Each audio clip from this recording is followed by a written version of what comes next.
Cette émission est une réalisation de TCBH, propulsée par Derry Télécom.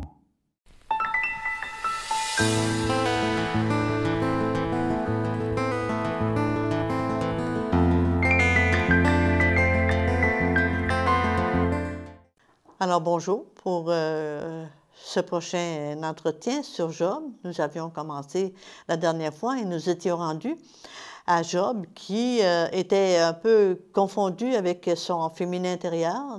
Il ne connaissait pas son chemin, mais il y a de l'espoir de reconnaître ce chemin. Donc Job se rappelle le Dieu de son enfance. Mais justement, ce Dieu de cette enfance qui s'était fabriqué doit mourir en son mental. On dit « cieux nouveaux, terre nouvelle » sont maintenant exigés. Comment Job, dans ces conditions, va-t-il découvrir la profondeur, la hauteur et la largeur incommensurables, comme le dit Paul dans son épître 3 aux Éphésiens, verset 18, de cet amour d'un père qui se veut maintenant l'époux? Le mental de Job continue de bavarder. Tsophar renvoie Job dans un passé culpabilisant ou le projette dans un avenir prometteur, mais est encore incapable de vivre en lui l'instant. Et voilà qu'en le découvrant, ce vide de l'instant aspire Job. Il l'aspire avec une telle force que Job touche sans doute en lui à l'étincelle, je dirais, d'éternité, qu'il recèle et qui soudainement fait découvrir à l'homme, Job, à l'homme de souffrance qu'il est, la vanité des paroles de ses amis. Vraiment, vous êtes des inconscients. Avec vous mourra la sagesse, dans Job 12, 1.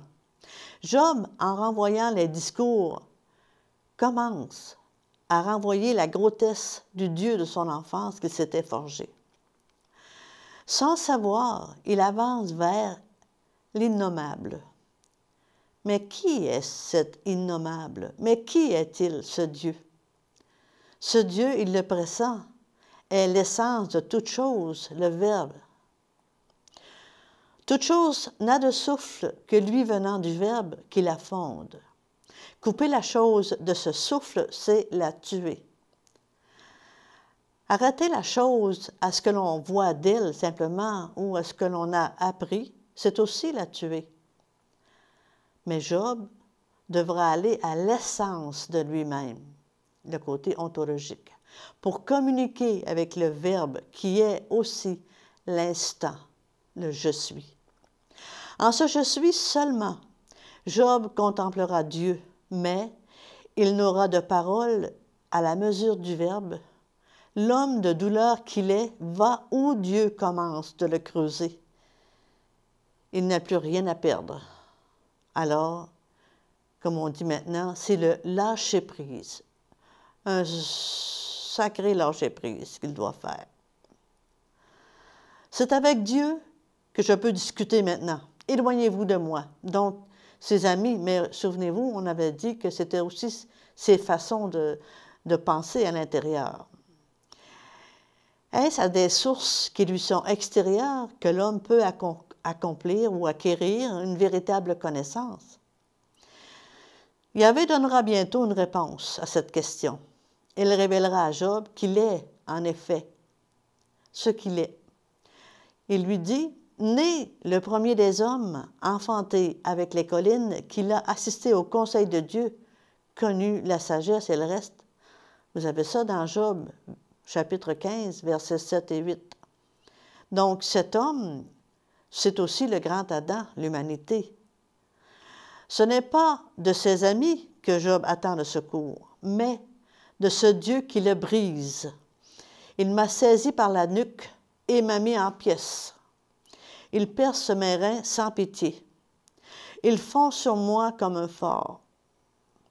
Le corps de Job est atteint jusque dans les fonctions les plus subtiles de ses organes. Sa gorge est serrée comme dans un étau, et maintenant sa nuque. Et la nuque, c'est le cou. Hein? On va dire « au peuple à la nuque raide », déplore maintes fois le Dieu d'Israël, en cherchant à casser les prisons de l'homme qui se construit par sa raison, ses systèmes bien à lui, ses systèmes philosophiques, sa volonté, voire ses héroïsmes, ses certitudes dans lesquelles il se croit protégé, alors qu'en réalité, il creuse ses tombeaux. La nuque, en langue hébraïque, Orep, est le lieu de libération des peaux. C'est-à-dire qu'on est rendu à la matrice du crâne. Donc, on est allé à l'ouverture de l'éveil. C'est dans ce couloir étroit que fuse la lumière d'une conscience conquise sur une puissance des ténèbres et qu'elle pose alors sur les épaules de l'homme une tête nouvelle. Il doit changer de tête et donc il doit réfléchir autrement, voir autre chose. Les flèches divines détruisent en Job toute sagesse humaine, si grande soit-elle. Job est trop précieux au cœur de Dieu. Job, c'est nous, pour ne pas entrer dans sa sagesse à lui, qui est folie pour les hommes. On dit dans Saint Paul, « Je détruirai la sagesse des sages » dans 1 Corinthiens, verset 25. Et aussi, on le voit dans Isaïe 29, verset 14. Telle est la loi ontologique. Dieu veut l'homme sans limite, infini. Lui qui l'a créé, n'oubliez pas, capable de ressemblance, donc capable de Dieu. Terrible exigence.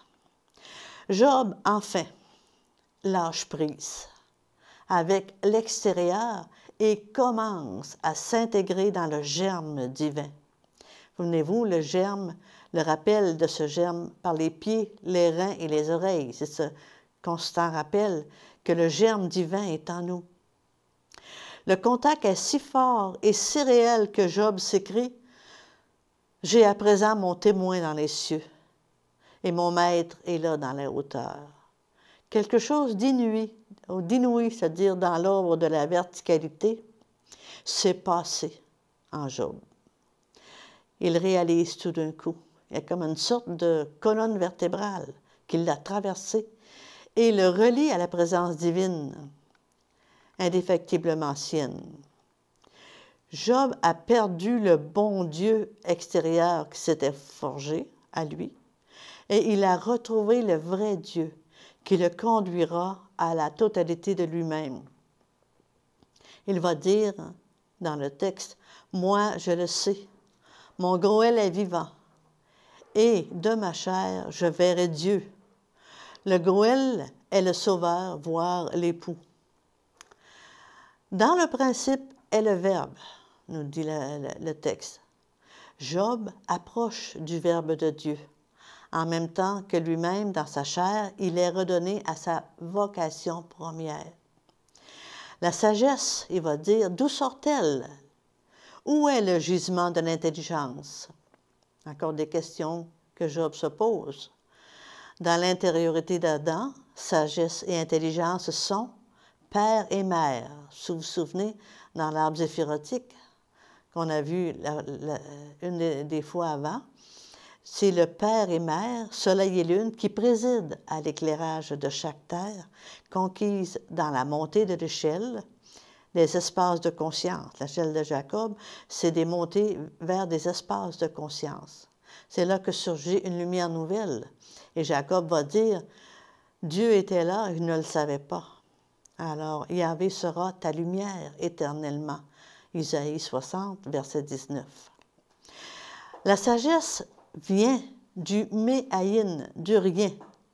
Le rien, ce n'est pas rien, c'est Dieu, un des noms de Dieu. C'est le langage, ici, quand on parle du rien, dans le langage de l'exil, ça veut dire rien, mais dans le langage divin, ce rien, c'est la présence de Yahvé, c'est le « je suis ». Sur son lit d'épreuve, donc, Job est comme Noé dans l'arche, où le corbeau préside à l'œuvre au noir. Tout s'achève en Noé, d'une sécheresse que peut détruire l'état de la terre extérieure, qui peu à peu est libéré du déluge. Job, lui aussi, a été saisi par la main divine et porté dans le creuset, pour que tout le plomb y soit épuré et, finalement, converti en lumière, la colombe. Un quatrième personnage, il y a eu les trois premiers, il y a un quatrième personnage qui se présente, qui s'appelle Elihu. Le nombre 4 ici signifie, ce quatrième personnage, le nombre 4, signifie un arrêt dans la matrice, avant que ne sonne l'heure de la naissance. C'est pourquoi le nombre 4 est aussi celui de la porte, inséparable du ton d'arrêt, donc nécessaire à la maturation, qui permet le passage de cette porte. Car de l'autre côté de cette porte, le tout autre serait insupportable à celui qui n'aurait pas fait le vide, insupportable au point de le tuer, s'il n'a pas accepté de mourir auparavant de lui-même. Le deuxième personnage de la Divine Trinité, le Christ, dit « Je suis la porte ». Vous avez ça dans Jean 10, verset 9. Le quatrième ami, Elihu, s'élance en irradiant tout autour les vibrations de son nom, Elihu. Le nom hébreu d'Elihu est très proche du Saint-Nom, Yahvé. Il est structuré sur son modèle même. Le souffle de l'Esprit Saint empoigne Elihu. Il attise en lui le feu d'une sorte de forge sacrée en laquelle le divin cuiseur va libérer Job de ses dernières peaux. Ce sera alors son baptême de feu. Donc, Elihu est le précurseur de Yahvé. Il fait irruption dans la vie de Job avec la force de feu du prophète et de la puissance de l'ange. Il vient préparer quoi? La venue du Fils en cet homme qui, par sa souffrance, a déjà vécu un baptême d'eau. Il est envoyé pour tirer Job hors de lui, pour l'extraire d'un premier moi extérieur, inhérent à toutes les aliénations du labyrinthe de l'exil, et l'élever dans une autre part de lui-même. Donc, Elihu est très important ici. Cet Elihu fait voler en éclats, comme dans un rire sacré, les vains discours de ses justiciers, et ceux même de Job. Car Dieu parle, dit-il, d'une manière ou d'une autre, et tu n'y fais même pas attention. Par des songes, il te parle, des visions nocturnes. Alors, il ouvre l'oreille de l'homme, il signe ses enseignements. Elihu montre à Job donc que la retombée de ses faux discours n'atteint que lui-même, car Dieu est inoffensable, infini. Dieu est infini dans son amour. Il dit, songe plutôt à glorifier son œuvre. Écoute ceci, Job, arrête-toi à considérer les merveilles de Dieu. Elihu se tait. Le précurseur se retire. Celui qui doit venir vient. Dans la tempête de cette mutation, Job, finalement, fait silence. Et parce qu'il fait silence, Yahvé est là, dans le silence. Alors, dans la tempête, Yahvé est là, mais aussi dans le silence. Dans la tempête, Yahvé il répond à Job. Il ne répond pas à Job, mais il répond Job. Job est le fruit de sa réponse. Le verbe épée sculpte l'homme qui, tel un minéral maintenant fondu, rougi au feu de la forge, se laisse tailler et ciseler. C'est dans la croissance de l'arbre qu'est le projet divin. L'homme, son symbole, c'est l'arbre de la connaissance. Hein? C'est dans la croissance de l'arbre qu'est le projet divin. Yahvé replace d'emblée donc l'homme au centre du seul vrai problème, celui de l'arbre de la connaissance qu'il est et qui doit maintenant donner son fruit. N'oublions pas que le nom de la terre natale de Job, Ut, révélait la présence de l'homme au milieu de son arbre. Mais d'un arbre jusque-là bloqué dans sa croissance par la bonne conscience et l'autosatisfaction de celui qui devait en gérer la montée de la sève. Celle-ci se tenait levée au fond de lui, happé par le serpent de la Genèse qui continuait de mordre et d'épuiser son potentiel de verticalisation par la morsure au pied. Dans son projet de mort, le Satan pousse dans ses enfers l'homme qu'il veut détruire. Mais là, Yahvé est, il est là aussi. Au fond de ses enfers, l'homme rencontre aussi son Dieu, car seul Yahvé peut ouvrir au nom que nous sommes. Jusqu'ici, Job n'a eu de connaissance que celle donnée de l'extérieur de l'exil. Lorsque la connaissance ne vient pas du dedans de l'être, l'homme ne peut pas en gérer les redoutables secrets, car la vraie connaissance est féminine, de son féminin de l'être. Elle est scellée dans l'univers intime de tout être, dans son Isha épouse, jusqu'ici délaissée par Job. Yahvé convoque donc Job à déployer et à faire grandir sa vraie connaissance, celle de son féminin intérieur, celle de son intériorité. Il lui dit « Saint terrain, je t'interrogerai et tu m'instruiras. » N'oubliez pas qu'ici, les reins sont les pieds du deuxième étage. Les reins de l'homme sont la source de ses enfantements. Ce sont les reins maintenant qui vont donner l'information. N'oublions pas que les enseignements reçus dans le symbolisme du corps humain, c'est ça qu'on nous disait, que les reins donnaient l'information quand on passait au degré de la matrice de feu. C'est là qu'eux autres, les reins, distribuent leur force, d'une part à l'étage de la procréation et d'autre part à l'étage phonatoire, je dirais, où s'acquiert la dimension du verbe connaissance, cette connaissance créatrice. C'est ça que ça veut dire saint terrain, c'est ça que ça signifie.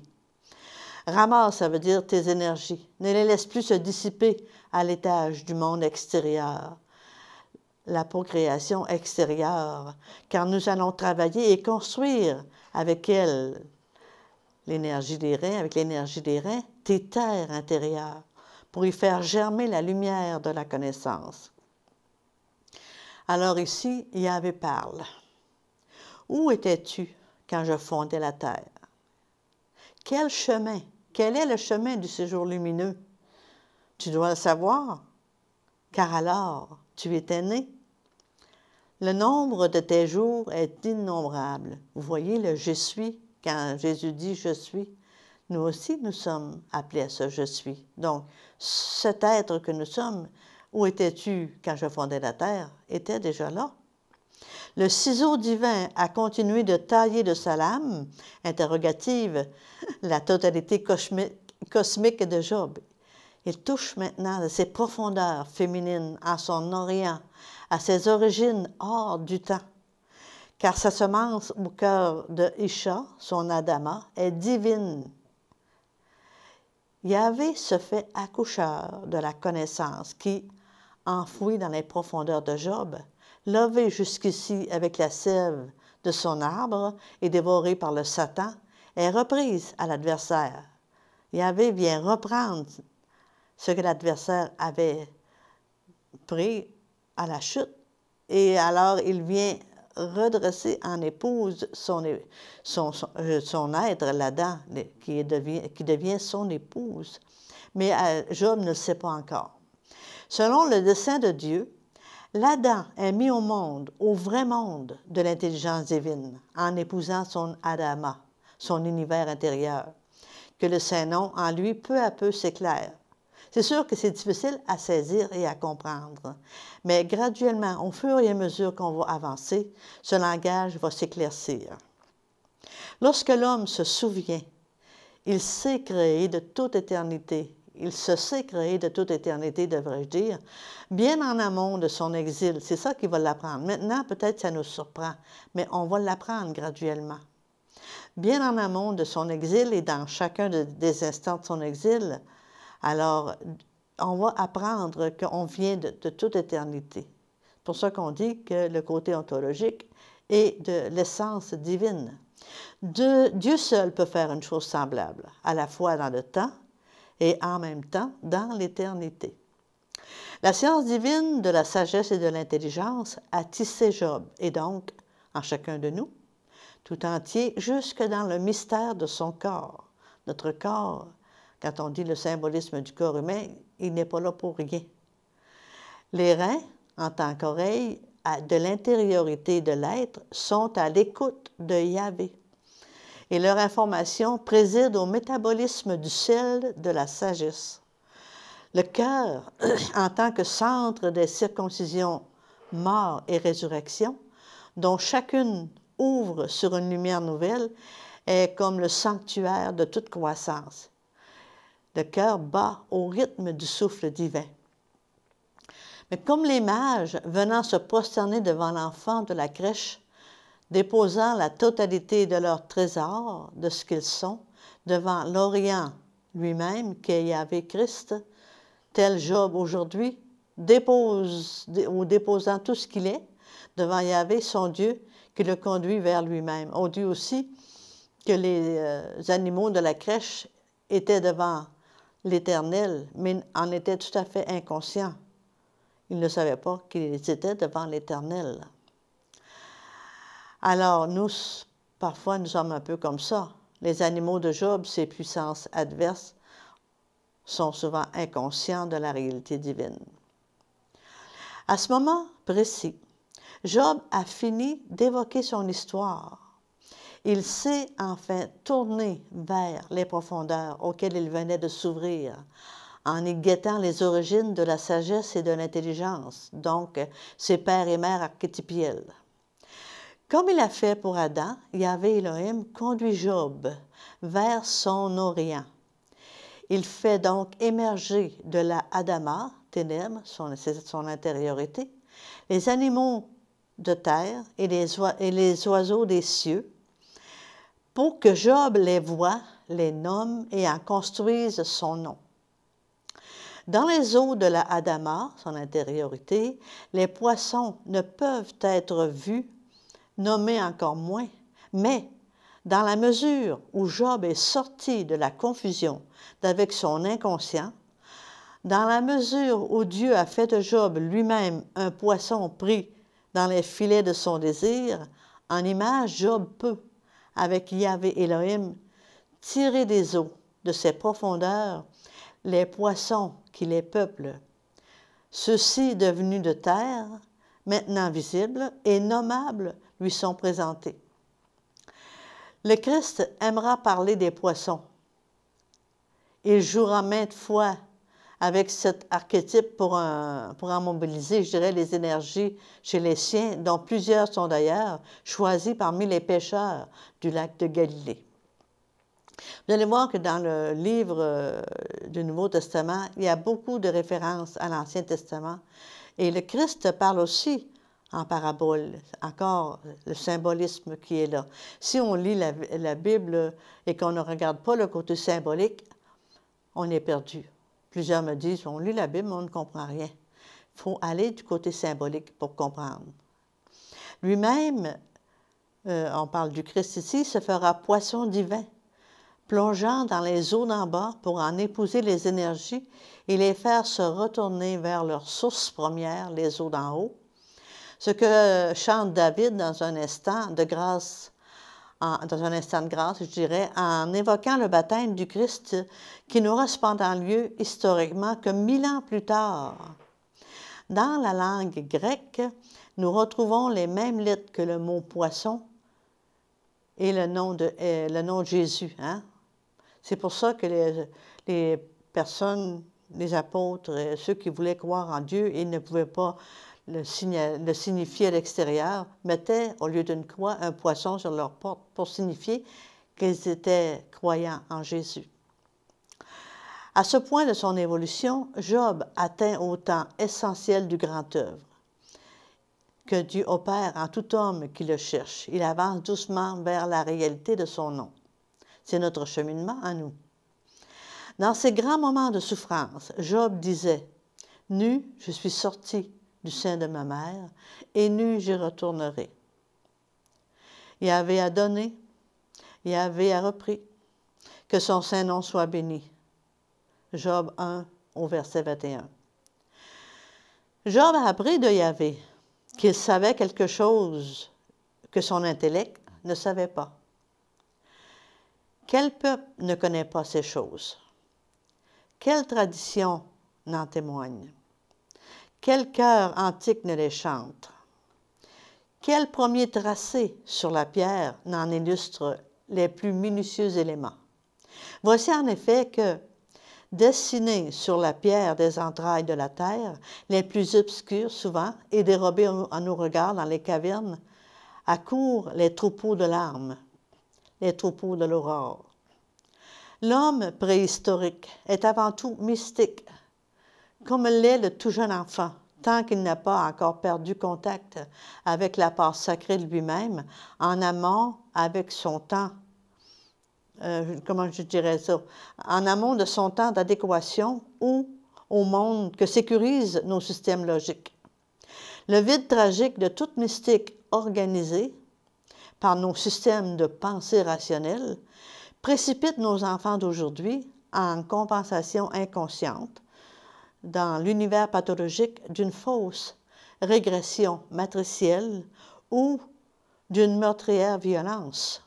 On a tout oublié, tout détruit.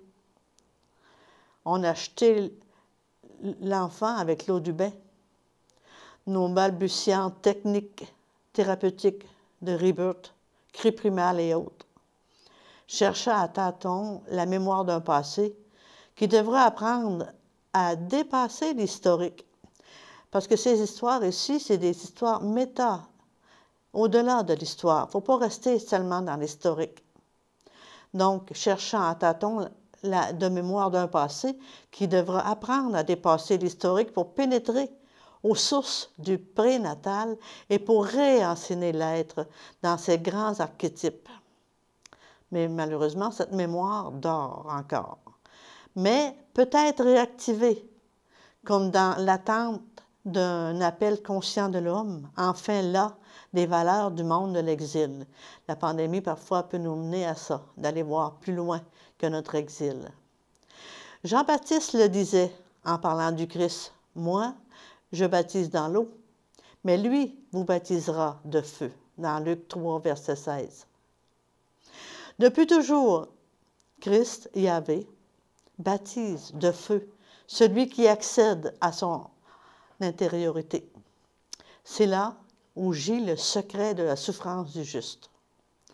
Avec « je suis », en lettres majuscules, parlant au « je serai » aussi en lettres majuscules de son âme, Job vit son baptême de feu et voit surgir devant lui ces troupeaux de l'ombre, ces animaux de l'ombre, disons, que disait Basile de Césarée, « C'est une foule immense de bêtes sauvages que tu portes en toi. » Comme la colère, mettons, c'est comme un petit fauve. La ruse, ça peut être comparé à l'ours des cavernes. L'hypocrisie, une bête féroce. Les invectives, comme peut-être les mordantes du scorpion. La vengeance d'une vipère. La passion d'un cheval furieux. Tous ces animaux nommés et intégrés nous font prendre conscience de nos inaccomplis. C'est ça nos faiblesses. Tout être qui fait le chemin de Job les rencontrera et devra les reconnaître et les nommer. Et que, les nommant, il mesure l'ampleur. Donc, il meurt en même temps. Et en même temps qu'il meurt, il va ressusciter parce qu'il va construire son nom de leur nom, les noms des animaux qu'il a pu nommer, qu'il a eu la franchise de nommer. Il avait peut-être été donné à Job de les apercevoir quelquefois, mais non préparé à les accueillir pour leur retournement, il les avait tout simplement refoulés dans les eaux de l'oubli. Maintenant, ils lui sont présentés par Yahvé lui-même. Et Yahvé conduit Job à se souvenir d'eux. Se souvenir, c'est ça qui est important. C'est ça faire une œuvre mâle, se souvenir, les épouser dans un feu d'amour tel qu'il en consume toutes les énergies pour en tirer l'art d'offrir admirable jeu du mot d'offrir, de mots qui traduit en fait le terme lapidaire « l'essence du grand œuvre ». Dans cette histoire de Job, on va parler du tétramorphe. Qu'est-ce que c'est que le tétramorphe? On vient justement de parler des animaux, les 4 animaux qui font en sorte de faire la construction de l'homme. Ces animaux qui vont vous être présentés, on en parlera peut-être encore un peu plus tard, que le lion, il y a le taureau, l'aigle et l'homme. C'est comme un chemin, comme l'échelle de Jacob, pour nous dire qui nous sommes. C'est de ça que la prochaine fois, je vous entretiendrai en poursuivant l'étude de l'homme, l'étude de Job, c'est-à-dire le tétramorphe. Merci et à la prochaine.